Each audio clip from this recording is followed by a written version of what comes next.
What's happening, everybody? Welcome back to Junk Number TV. This has become my favorite video that I do every year. It's like the third or fourth one I've done. It's time for an American's perspective on Eurovision. This just in, Eurovision still not that popular in America. I don't know why. It has all of the things that Americans would like. It's kitschy. You're going to find songs that you'll always love. Most of the songs sound like foreign ripoffs of American songs anyway. This year, which I guess is kind of an unwanted feature of Eurovision, is through its history, there's always been in the background socio-political conflict. And this year was no different. We're going to try not to talk about any of that. But I think this year, even more so than last year, that thing was an elephant in the room for this whole broadcast. I think we'll get into a little bit of it. One of the things that I noticed this year is I missed the trumpet fanfare bumper music going in and out of commercials and in between segments. I love that thing. It's like, that sounds like Eurovision. It didn't sound like Eurovision. No, I made copious amounts of notes. So I'm going to have to put on my over 40 glasses so I can read the damn things. That's how long I've had this channel. I didn't have glasses when I started it 5 years ago. I think today's my 5th year anniversary. We first need to put a moratorium on the soca beat. This is a drum channel, but we're talking music. Soca, that thing. Every Pitbull song, it's an Afro-Cuban rhythm. It's awesome. Every drummer should know it, and you'll probably end up playing at least once in your life. But it's time to put that shit to rest. I think I'm looking at like no less than 5 or 6 songs that had that that. And as an American, when I watch Eurovision, I want to get a window view into your culture. I hear you. There's a bunch of Ariana Grande type shit this year and last year, but I want to feel like I'm watching someone from another country and another culture. That's the whole point, isn't it? Some of these people have given up. The United Kingdom have given up. Is it because of the EU thing? Is it because they did Brexit? Are you being petty? This year, their contestant was garbage. I didn't like it. Fake edgy. It's not edgy. Like you were doing that like it was fucking 1977. And like last year was decent, I guess. But UK giving up. Spain this year. Spain just gave up. I don't know what that was about. I have no clue. Just a bunch of like usually forgettable stuff. There's a big disparity in quality of song in Eurovision. And I think it's been over the last like 3 or 4 years that I've noticed it. It's either garbage, cheap knockoffs of like American pop music and that stuff. I don't watch Eurovision for that. Like Sweden was like that. Israel was kind of like that. It was just kind of whatever. Also, a classy response from the crowd. If anyone was going to get the boo birds, probably was going to be Israel. Look, Israel had no chance of winning. Israel could have put a song out that cured cancer, and they were not going to win. Lithuania had the best name, Sylvester Belt. It was strange and it felt foreign to me, but whatever. Another thing, and I say this every year, I don't, for the most part, unless you're like Ireland, I want to hear stuff in your language. I want to hear stuff in your language. And this, they have to fix this. If you want Americans to start getting into Eurovision, if they take this idea, this is a multi-million-dollar idea. I want copyright on it. I want trademark on it. You've got to translate the words to the foreign songs. You know, the people not speaking English. Remember, I'm an American, obviously. There's a lot of songs like Armenia. We're going to talk about Armenia. I wanted to know what she was talking about. France, I definitely wanted to know what they were talking about. You've got to do that. If you fix that, I believe that will be a good way to eat into the American market. Finland, always weird, had a naked guy running around, and they had all of these Austin Powers style gags to cover up what looked like he had his wang out. Like homie, I think homie was like straight up naked until the very end. That is very Eurovision to me. I watch Eurovision to watch the slightly skewed. I want to see stuff that I don't see all the time in America. You know, Americans, we love your shit. If y'all just, make it easier for us to understand. Portugal's always one of my favorites. Here's my favorites from the show. I've talked a lot of negative. Ukraine, spoken language. Ukraine always sings in their language. Like this ethereal goddess, like kind of a Florence and the Machine kind of vibe. And then like some chunky rapper came in the middle. It killed it. That's why Ukraine couldn't have been in the top five, but I did like it. Estonia is why I watch Eurovision. I want to feel like I'm watching someone represent their culture.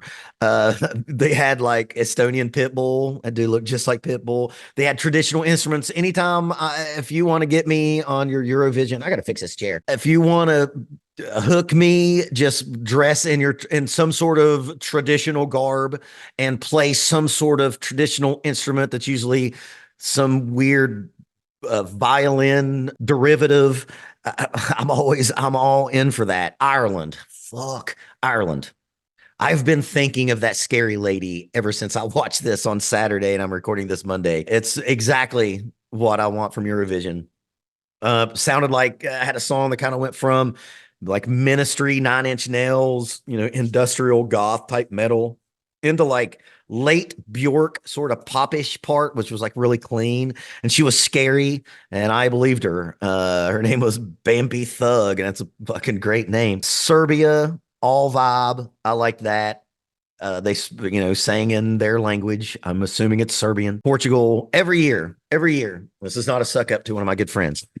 Portugal every year. I like them. Last year was me 2 or 3 years ago with that kind of soul R&B band with the handsome Portuguese, fucking everybody's beautiful in Portugal, who had the dope ass Panama Jack hat on and sang the song about the what's it called? Love is on my side. That's one of my favorite songs like ever. And this year, this woman, she had the timbre and the lower pitch voice that we would think of as like with Fado. And there's not many Americans out there that has listened to more Fado than me. If you don't know what Fado is, it's the Portuguese kind of their national folk music, and it's always sang by beautiful women with a lower voice, and it's always in a minor key, and it's always sad and somber. And I'm from the South, so of course I love that shit. Armenia is one of my favorite ones. Until a couple more played, I thought Armenia was my favorite. I thought it was the most joyful performance. Again, traditional clothing, specifically with Armenia and Italy as well, although I didn't really like that song. It sounded like their culture. It sounded to me like we were getting a taste of what like traditional Armenian folk music is in like a pop format, right? And that's what the blues is for Americans, like rock and roll. That's, we took our folk music, which was like folk and blues and country, and made rock and roll. This is the song that made me want to go drink. If you have a foreign song that makes me want to drink, I'm always going to love that shit. Look, when Switzerland came on, I knew they were going to win. I knew homie was going to win. Say, take that what you will. I knew. And also, not just for that, it was kind of the best political choice because everyone voted on the most famous neutral country in the world. There's nothing more non-controversial than voting for Switzerland, who doesn't take sides. And there's a lot of sides in Europe right now, and everyone's taking different ones. I knew he was going to win. Slovenia, no. Charlotte, she looked like Charlotte Flair, boring. It was like, no, at least she's saying it in her language. Croatia. Yeah. Croatia was kind of like Croatian Lincoln Park, dressed in some fits that seemed like that would be seen in Croatia by the regular people, not the rock stars. It wasn't in language. They sang in English, but I didn't care. It was fucking awesome. So Georgia, Soka, by the way, in the song, but it was so good. I let her get by with it. At that moment, I thought that she was the most talented singer in the whole thing. She got over a mediocre song. Song wasn't really that great, but her ability or charisma, her singing got that song over. And sometimes you have to overcome like a mediocre song with an amazing performance. But then, like, I'm sorry, y'all. Let's be real. France was the best. France was the fucking best. Everyone fucking knows that France was the best. Wasn't even close. It wasn't even close. I've said it now 3 or 4 years in a row. Nothing lends itself to being sang like French. I don't care. I'm right about this. French music with romantic lyrics, because this again was a song that I was so intrigued by that first me and Mrs. Junk Drummer TV listened to it 2 times in a row during the broadcast because we rewound it, and it was one of the maybe one of the best performances I've ever seen in Eurovision. We went and looked up the lyrics to the song. It was called Mon Amour, and it's just everything that you expect and want from a French person. Earnest, overly flowery, or as we would say, like purple prose in America, but I mean that the best way. Proclamations of love and unrequited love. What's more French than that? That dude was amazing. I thought that Georgia was the best singer until that motherfucker sang. It's like, oh yeah, that dude is the best singer on here. And I'm pretty sure like 30 to 40% of the female viewership got pregnant listening to this motherfucker sing. Man, there's just something, I'm going to be sappy for a second. There's something about, and that song in particular, and like 2 years ago, Barbara Privy was another great French entrant. Like this song, like it made me want to love my wife more. It was like that. It was just like this fucking just exposed nerve performance. And a buddy of mine used to say, I was in the band with, he said it's kind of easy to get the crowd to pop, to to elicit a response in a loud, joyful way. But it's a whole other thing to bring everyone down to a whisper, and they're so quiet and they're just so focused. And when that motherfucker did the acapella part and moved away from the back from the mic and gave it that long distance kind of feel on the mic, and the place went quiet. And Eurovision fans are fucking insane. It's one of the best parts about the whole damn thing is they're like drunken soccer hooligans. It's exactly, it's fucking great. But this dude had the whole crowd and probably everyone at home just mesmerized. It's one of the best performances of like anything I've ever seen. He should have won. There, it's not even close. I don't even think that that would be controversial. Austria came on afterwards, and it was just, I'm so sorry that you had to be not great and follow that motherfucker. If I had to go for second, third, I would have went France, and then I would have went Armenia, and then I would have went probably Ireland. So many sokas. Oh, another thing, Eurovision. We have got to ban the heart bullshit. We gotta. It's boring. Everyone does it. If everyone does it, it's not special anymore. Find a new virtue signal. You got to find another one. It's pretty bad. Oh, Greece. Let me tell you, you have to be very mediocre for me to turn my back on my infatuation with Mediterranean women to hate your song. And I didn't like that at all. Norway, of course, had kind of like a prog metal thing going on. That was one she had was that the one that had the female singer and they had a cool bowed instrument in that one as well? Italy, it was fine. It was fine. It was another soca. But the best thing about it was, again, it felt like this was an Italian woman singing an Italian song. And that's what we're looking for. Can we just all agree that it's not always the best song that wins? Because obviously this year it wasn't a couple years ago either, because it should have been either Portugal or the French lady in like 21. I think it was 21. The best does not win, right? It's which I think maybe is one of the things that's intriguing about it because I am in my real life a political junkie. I never talk about that stuff on here because I want this to be a respite from all that bullshit. Like last year, people voted Ukraine, wasn't you? Or was it last year that Ukraine was either like one or two, and they were terrible. I didn't dig it at all. And I understand that part.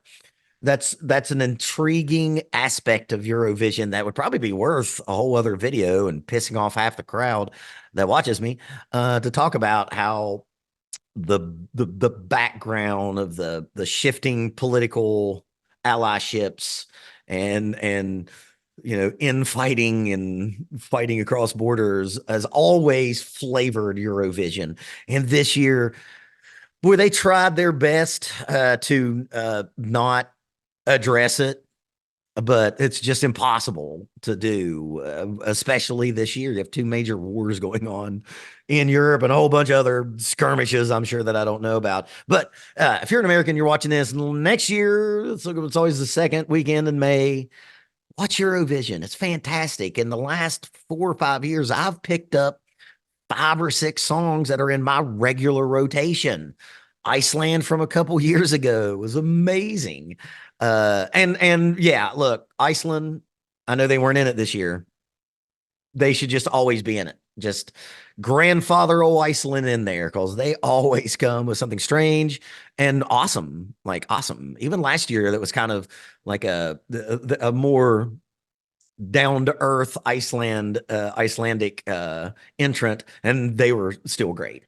So there you go. That's big dumb Americans perspective on Eurovision. Tell me who you think should have won. Tell me some of your favorites. Tell me the ones that you just could not believe was even on your television screen because there's a lot of those and there always is every year. Hope y'all dug all that, and I'll see y'all next time.